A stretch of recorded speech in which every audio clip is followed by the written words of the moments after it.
did we abuse British intelligence? The answer to that question is no. We don't know. The answer to that question is we do not know. And the reason we do not know is that there is obfuscation and diversion, part of which we're seeing right here played out before us. Because if you think that, you are wrong. There were no errors of fact in the WMD dossier. Correct yourself. Correct yourself. It is. We are joined by Alastair Campbell, a rare moment. Thank you for coming in. This row between you and the BBC, I mean, many will see it as a diversionary tactic to prevent people actually seeing the real issue here, which is that MPs are not getting to the root of whether, in fact, the intelligence we were provided with was the real intelligence provided by the intelligence services. Well, if people wish to see it as a diversionary tactic, they may. The media are constantly telling people never to take things at face value. This isn't a row between me and the BBC. This is an attempt by the government to get the BBC to admit that a fundamental attack upon the integrity of the government, the Prime Minister, the intelligence agencies, let alone people, the evil spin doctors in the dark who do their dirty works in the minds of a lot of journalists, let them just accept for once they have got it wrong. The allegation, let's just understand what this allegation amounted to. And these weasel words in Richard Sambrook's letter today that says to me, we didn't make the allegation, we reported a source making the allegation. What does that say about journalism? You've been a journalism for decades. I was a journalist for quite a long time. I respect a huge number of journalists, including many at the BBC. But they're now saying, you can say anything you want on the television because somebody said it to you. Doesn't matter if it's true. Yep. Doesn't matter if you check it. Doesn't matter if it's corroborated. You can say the BBC's riposte to you is very reasoned. It is set in the context of all the other information which was in the public domain. It's entirely consistent with that information. It credits The Guardian, The Observer, The Independent, The Times. I mean, most of Fleet Street had similar accounts of what intelligence sources were telling them. The BBC doesn't seem to be out of step with anybody else. The BBC, in their letter to me, and it's fascinating, they have post facto justification of a story by citing sources in newspapers which wrote stories subsequent to the story that they had done.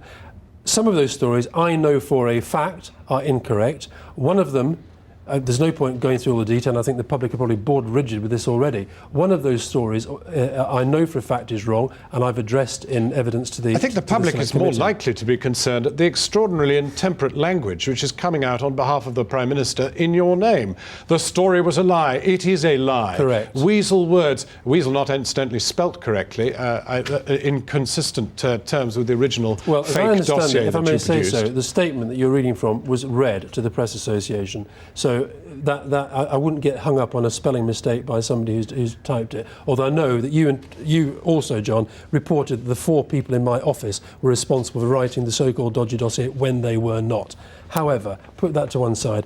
The reason that is weasel words is it does not answer the questions that I put. I asked the BBC whether they were standing by the allegation they made, the BBC made, as John Humphreys described it, the BBC made the allegation that we deliberately exaggerated, abused, and the answer to that question that you put to the BBC, the answer to the question you put to the BBC, do they stand by it? The answer is yes. The answer, a robust yes. Excuse me, that letter is about as robust as Blackburn Rovers were when they played Trelleborgs. I'll tell you, the answer to the question, yes or no, did we abuse British intelligence? The answer to that question is no. We don't know. The answer to that question is we do not know. And the reason we do not know is that there is obfuscation and diversion, part of which we're seeing right here played out before us. The fact is MPs want to question the chiefs of the intelligence services and should be allowed to do so. Instead, you're preferring, the government, are preferring a hole-in-the-corner operation with an intelligence committee which is not held in public and which is answerable to the Prime Minister. Well, Part of the problem I alluded to in my evidence to the Select Committee is that a lot of journalists see their mission to discredit politicians and the political process. You describe people like Anne Taylor, who chairs the Intelligence and Security Committee, as a hole-in-the-corner operation. You're talking in the intelligence agencies about people who do very difficult, brave jobs for this country. You know very well that Anne Taylor was appointed by the Prime Minister, Correct. is answerable to the Prime Minister and accountable to the Prime Minister. No, she submits her reports to the Prime Minister. He has the Prime right Minister has to to publish take judgments about what is published on security and intelligence grounds. The point about the committee that is sitting here and that questioned you today, the day before Wednesday. on Wednesday, and questioned the Foreign Secretary today, is that it is one that is accountable to MPs, selected by MPs, and accountable to us as electors. And that is the committee which should be allowed to get to the root of this issue, and that surely is what the government is preventing them doing. Let me just say this about that. I'm not going to talk about the FAC's inquiry because I don't think I should until they've concluded it. I will, however, say this. Donald Anderson, as I understand it, and his committee had a private session with Jack Straw today in which they will discuss some of these issues. I have submitted today to the committee, and I don't intend to discuss the contents at all, but I've submitted further answers to the questions that they asked me, which go in some detail into the intelligence issues and the specific question and the charge that I distorted British intelligence, that I inserted a claim that was not true, that I knew it not to be true. They are serious allegations. But you've heard the Foreign Secretary himself tell that committee that that dossier was a Horlicks. No, sorry. Again, deliberate conflation of two things. He said... Now, correct yourself. Correct yourself. It is not the same document. Do you accept that? Which is not the same document. You just said the Foreign Secretary described the dossier as a Horlicks. The Dodgy dossier. Excuse me, we were talking about the weapons of mass destruction dossier. This is the problem. The people who have been opposed to this conflict from the word go are now seeking to change the ground and to say the Prime Minister led the country into conflict on a false basis, and you're deliberately conflating two issues. The issue in play here today is absolutely that this war was fought on the basis of intelligence information. That intelligence information, firstly, the charge is that in the first document in September there were serious errors of fact. We now know. Sorry, the first document in September, there were serious errors of fact. And what were they, John? The Niger allegation, in which the minister who was supposed to have signed the nuclear purchasing order had himself resigned many years before. And you know, do you, John, that was the basis on which British intelligence put that in the dossier? You know that, do you? Because if you think that, you are wrong. There were no errors of fact in the WMD dossier in September 2002. The Niger source was nothing to do with us. It was another country's intelligence. And the British intelligence put what they put in that dossier on the basis of British intelligence. Get your facts right before you make serious allegations against government and against intelligence agencies. One fact is absolutely incontrovertible, and that is that the second dossier, the Dodgy dossier, was indeed just that. And the last question... As I have acknowledged. But you've not acknowledged... I have admitted... Let me just draw this contrast between between the government and the BBC. On Wednesday, at that Select Committee, I acknowledged we had made a mistake.